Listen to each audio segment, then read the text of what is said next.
Seebeck effect क्या था कि दो डिफरेंट टाइप के वायर को जोड़ा गया। ये वायर अलग प्रॉपर्टी का है और ये वायर अलग प्रॉपर्टी का है। मान लेते हैं कि ये एल्यूमिनियम है, या फिर हम कोई भी दो मेटल नाम दे देते हैं। इसको बोल देते हैं कि ये मेटल ए है धातु और ये है मेटल बी। ठीक है, उसने क्या किया, सीबेक ने देखा कि अगर इस वाले पॉइंट को गर्म कर दिया जाए, इस वाले पॉइंट को गर्म कर दिया जाए, तो ये वाला एंड हो गया हॉट और ये वाला हो गया कोल्ड।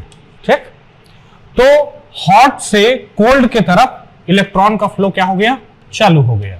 हॉट से कोल्ड की तरफ इलेक्ट्रॉन का फ्लो, तो इलेक्ट्रॉन कहां से कहां मूव होने लग गया, अधिक टेम्परेचर से कम टेम्परेचर। इसी को क्या बोलते हैं, देखिए किसका इफेक्ट है ये, थर्मो इलेक्ट्रिक। थर्मो का मतलब हीट, ताप, उष्मा, और इलेक्ट्रिक का मतलब करंट। तो क्या बोल रहा है ये कि टेम्परेचर में डिफरेंस लाके हमने करंट पैदा कर लिया है। टेम्परेचर में क्या लाके, डिफरेंस लाके, ताप में अंतर लाके, तापांतर लाके हमने वैद्युत धारा बना लिया है। ये क्या बोलने वाला है, वैद्युत धारा प्रवाह करा के हमने तापांतर ला दिया है। ये क्या बोलता है, अभी आएंगे इसमें। दोनों में ताप का अंतर आ गया, इलेक्ट्रॉन मूव होना चालू हो गया, मतलब करंट फ्लो हो रहा है। वो बीच में कहीं वोल्ट मीटर लगा के चेक किया, तो इसमें मिली एम्पियर, माइक्रो एम्पियर में क्या आने लग गया, पोटेंशियल डिफरेंस आने लग गया। समझ रहे क्या, इसका मतलब टेम्परेचर डिफरेंस से क्या पैदा हुआ, करंट पैदा हुआ। लेकिन ध्यान रहे कि दोनों मेटल अलग अलग होना चाहिए, उसी को थर्मोकपलिंग कहते हैं। अब इसका विपरीत पेल्टियर, इसने क्या बोला कि फिर से दो वायर लेंगे और क्या करेंगे, यहां करंट। अब हम करंट दे रहे हैं, तो ये क्या लाने वाला है, करंट हम देंगे तो ये वाला कोल्ड होते जाएगा और ये वाला हॉट होते जाएगा। तो इसने क्या किया, तापांतर से करंट जनरेट किया, इसने क्या किया, करंट से तापांतर। बर्फ जमा दो आप इससे, इस जंक्शन पे अगर होगा तो धीरे धीरे उसका टेम्परेचर क्या होते जाएगा, घटते जाएगा, घटते जाएगा, घटते जाएगा, घटते जाएगा। और इसका उपयोग, ये है ना मेन चीज याद रखना, और खास बात यह है कि इसमें जो करंट आएगा वो भी दिष्ट धारा रहेगा, और आप जो करंट दिए हैं वो भी क्या रहेगा, दिष्ट धारा ही रहेगा, डीसी ही रहेगा। ना इसमें एसी काम करेगा ना तो इसमें, क्योंकि वो तो पॉजिटिव निगेटिव। एसी क्या होता है, एवरेज वैल्यू एसी का 0 होता है, तो ये इफेक्ट नहीं दे पाएगा। यहां जो हमें धारा मिलेगा वो भी डीसी है, यहां जो आपको धारा देना है वो भी डीसी ही है।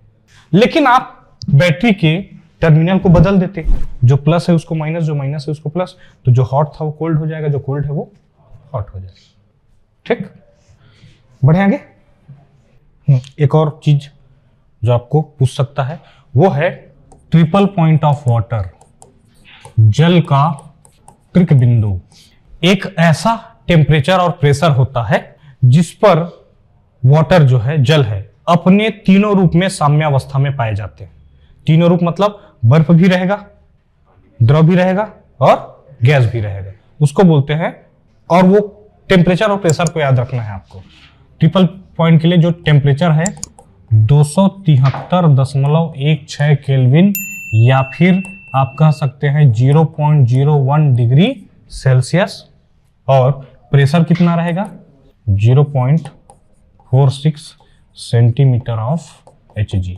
इस पर, इस टेम्परेचर प्रेशर पर पानी अपने तीनों अवस्थाओं में एक साथ इक्विलिब्रियम में, साम्यावस्था में पाए जाते हैं।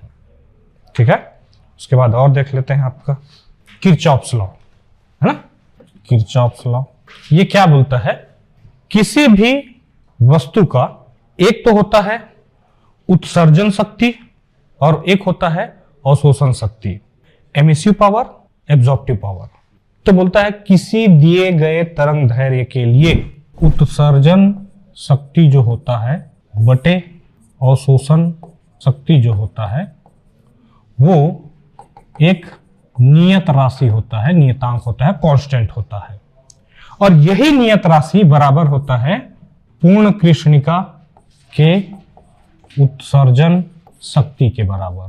मतलब एमिसिव पावर दिए गए तरंग दैर्घ्य के लिए, एब्जॉर्प्टिव पावर दिए गए तरंग दैर्घ्य के लिए, ये बराबर होता है परफेक्टली ब्लैक बॉडी के MSC पावर के बराबर। इसी को क्या बोलते हैं?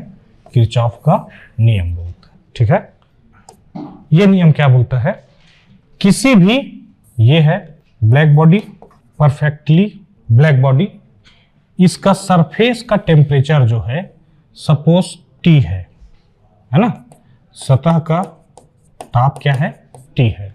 तो नियम क्या बोलता है कि प्रति सेकंड प्रति एकांक एरिया से, यानी कि क्षेत्रफल से उत्सर्जित ऊर्जा जो है वो समानुपाती होता है ताप के फोर्थ पावर के। तो E जो है वो डायरेक्टली प्रोपोर्शनल होता है T⁴ के। हटाएंगे तो एक, जहां पर सिग्मा क्या है? Stefan Boltzmann constant. ठीक है, किसी को वैल्यू याद है सिग्मा का? 5.67 × 10⁻⁸ वॉट पर मीटर स्क्वायर K⁻⁻⁴। ध्यान रखना, ये जो ताप रहेगा ये परम ताप है। परम ताप का मतलब किसमें? केल्विन में। ठीक है, विन्स डिस्प्लेसमेंट लॉ ये क्या बोलता है? किसी जो परफेक्टली ब्लैक बॉडी है वो, उसका ऊर्जा उत्सर्जन जो है जिस तरंग दैर्घ्य के लिए मैक्सिमम होता है वो इनवर्सली प्रोपोर्शनल होता है परम ताप के। ठीक है, क्या बोल रहा है कि किसी भी दिए गए तरंग दैर्घ्य के लिए ब्लैक बॉडी का उत्सर्जित ऊर्जा अधिकतम होता है, वो ताप के इनवर्सली प्रोपोर्शनल होता है। ठीक है, तो इसका जो इक्वेशन आएगा कुछ इस तरीके का आएगा कि 1/एब्सोल्यूट टेम्परेचर। ध्यान रखिए, ये तरंग दैर्घ्य किसके करस्पॉन्डिंग है? मैक्सिमम एनर्जी के करस्पॉन्डिंग। ठीक है, परफेक्टली ब्लैक बॉडी का जिस तरंग दैर्घ्य के लिए ऊर्जा उत्सर्जित अधिकतम है वह तरंग दैर्घ्य परम ताप के व्युत्क्रमानुपाती होगा। तो या तो ऐसा लिखा रहेगा, यहां पर एक कांस्टेंट ला देता है, यहां पर लिखेंगे wavelength corresponding to maximum energy, अधिकतम ऊर्जा के संगत तरंग दैर्घ्य। तो इसको ऐसे भी लिख सकता है कि λm = b/t, या फिर ऐसे भी लिख सकता है कि λmt = कांस्टेंट। v क्या है? प्रोपोर्शनलिटी कांस्टेंट है। ठीक है, बढ़े आगे। कैलोरीमेट्री, कैलोरीमिति कहते हैं हिंदी में। इसका जो कैलोरीमिति है, इसका जो सिद्धांत है वो क्या है? हीट लॉस्ट बराबर हीट गेन। ठीक है, ऊष्मा हानि या क्षय बराबर ऊष्मा प्राप्त। कह रहा है कि दो बॉडी, दो मटेरियल अलग अलग टेम्परेचर पे हैं, उसको हम मिक्स कर दिए हैं, तो एक जो है क्या देगा? ऊष्मा देने वाला रहेगा, एक जो है ऊष्मा लेने वाला रहेगा। तो जितना ऊष्मा दिया गया है उतना ही ऊष्मा लिया गया है, प्रोवाइडेड बाहर से आप कुछ नहीं दिए हैं, है ना। ऐसा नहीं कि दोनों को मिक्स करके गर्म कर दिए तो उसको एक्सटर्नल सोर्स जैसे माना जाएगा। अब ये पूछ सकता है कि बर्फ जो है इतने टेम्परेचर पे है, या फिर ये बोल दे एक गिलास पानी है जो कि 25 डिग्री सेल्सियस पे है, वो 20 डिग्री सेल्सियस में आ जाए, इसके लिए उसमें कितना बर्फ डाल दूं। ठीक है, तो बर्फ का बताएगा कि बर्फ का टेम्परेचर क्या है। अब बर्फ तो 0 डिग्री सेल्सियस में भी हो सकता है और -100 डिग्री सेल्सियस में भी हो सकता है, तो इसलिए दोनों का ताप उसको बताना पड़ेगा। और पूरा किससे बनेगा? विशिष्ट ऊष्मा से किए थे ऐसा, Q del m del T। तो Q किसके बराबर हो गया? ms del T, है ना। इसी फॉर्मूले को लगाएंगे मिक्सचर में।